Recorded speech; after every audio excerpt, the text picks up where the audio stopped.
Hello, and welcome to this week's craft. We are making salt dough fossils. Let's take a look at what's in the bag. We've got a bag of the salt dough mix, 3 dinosaurs, and our instructions. I'm going to give you the instructions, so I'm going to set that aside for now. And let's get started. To do this, you will need to supply some sort of mixing bowl. It could be anything. I'm using a leftovers container and a popsicle stick for stirring. You can use a spoon or whatever you have handy to stir your mixture. This is just what I found in the basement at the library. First thing we are going to do is preheat our oven. You don't want it super hot. We're going to preheat to 250. My oven is preheating right now. And next we are going to add our salt dough mix to the bowl.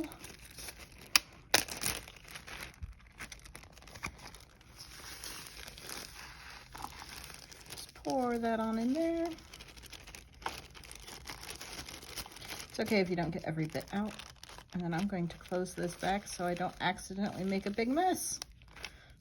All right, I have my flour and salt mix in the bowl, and I'm getting it all over myself, aren't I? And now it's time for us to start adding water. You don't need to add a ton of water. Just start with about a tablespoon at a time. I don't have a tablespoon, so I'm going to do my best to just eyeball it. And I'll start stirring it.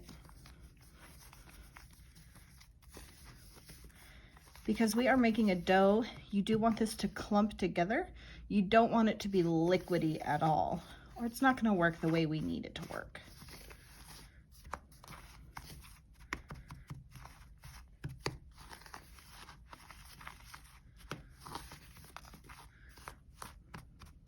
I like to chop up the clumps so that I can incorporate or mix in more of the powder. I think I'm gonna need a little bit more water. Remember, you can always add more water, but once it's in, you can't take it back out. So I'm just gonna add a little bit at a time here.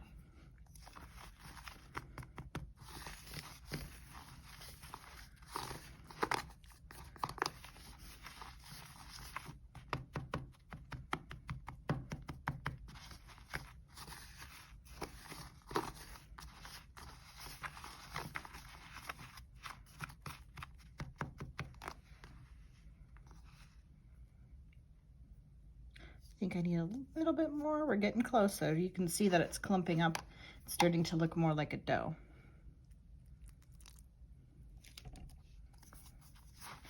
If you are at home doing this and you accidentally add too much water, this mixture is just equal parts flour and dough. So you could add a little bit more flour, or flour and salt.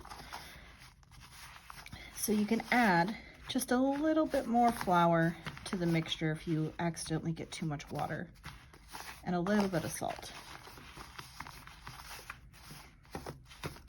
All right, I'm gonna add just a splash more.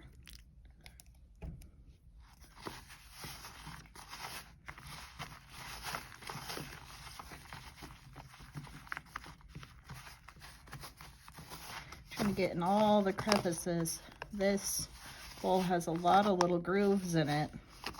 Probably wasn't the best choice, but it's what I had and will make do. All right, so you can see just about all of my flour is mixed in with the water, so I can start hand kneading it at this point. It's gonna get a little bit messy, but that's part of the fun.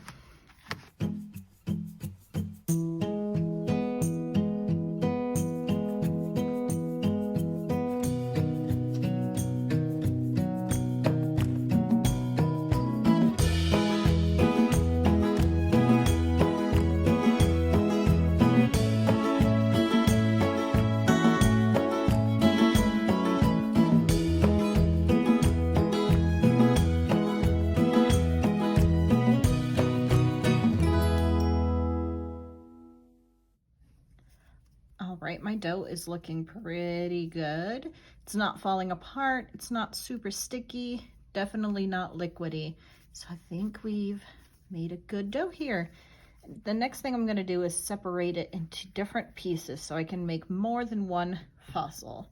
If you want, you could lay this all out and do one big fossil, but I think I want a couple of different fossil discs. So I'm just gonna separate this into little dough balls by rolling them between my hands. This part's really fun. I really enjoy playing with dough. I could do this all day.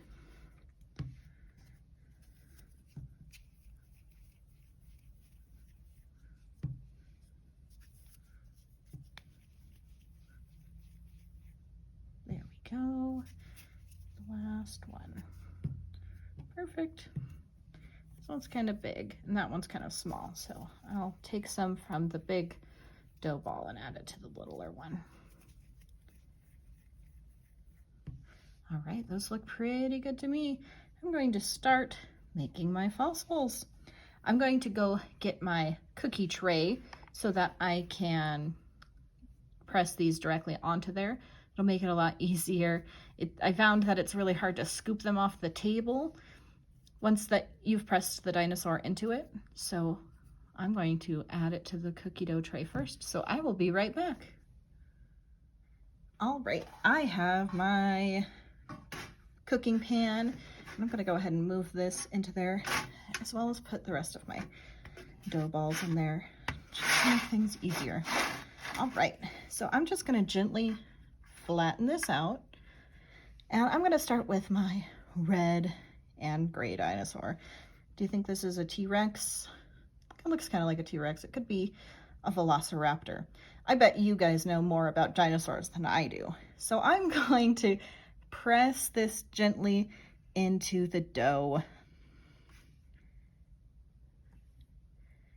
And there I have my little fossil. That looks so cool. I'm gonna do it again, get the tail in there a little bit more. There we go. And I'm also gonna make some dinosaur tracks. So pushing that down, I'm gonna take my dinosaur like it's walking and make some tracks in the dough. Ooh, that looks so cool. All right, next I'm gonna do my Triceratops, maybe? I don't know, you'll have to tell me if I'm getting these dinosaurs wrong. And I'm gonna place the whole body down like this. Gently press it into my dough.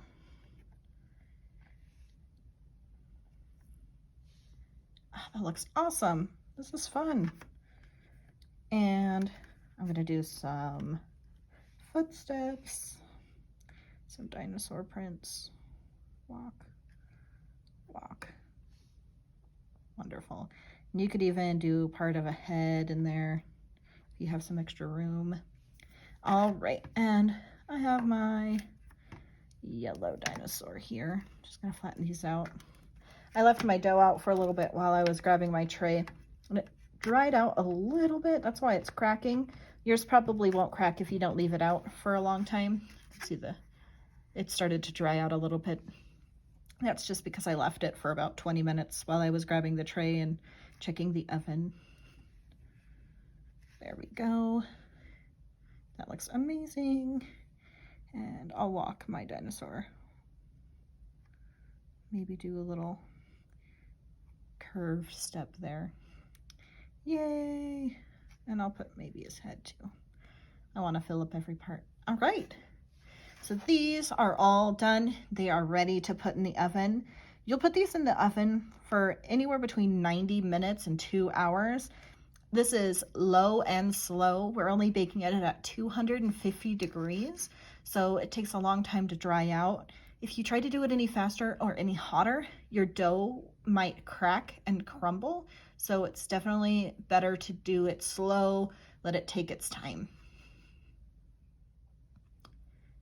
Fresh out of the oven, here are my dinosaur fossils. I think they turned out so cool. You can see I did get a lot of crackling on top, and I'm not sure if yours will do that too, or if mine just did because I had left my dough out for a couple of minutes so it got a little dry on the outside, but I do still think this looks really cool. It almost seems more fossil-like with the cracks. As always, we'd love to see your final results. If you want to share some photos of those with us on our Facebook page, it always makes us really happy to see your final results. I hope you had lots of fun making your dinosaur fossils. Thank you so much for participating in these crafts. We have fun making them for you. We will see you next week. Bye!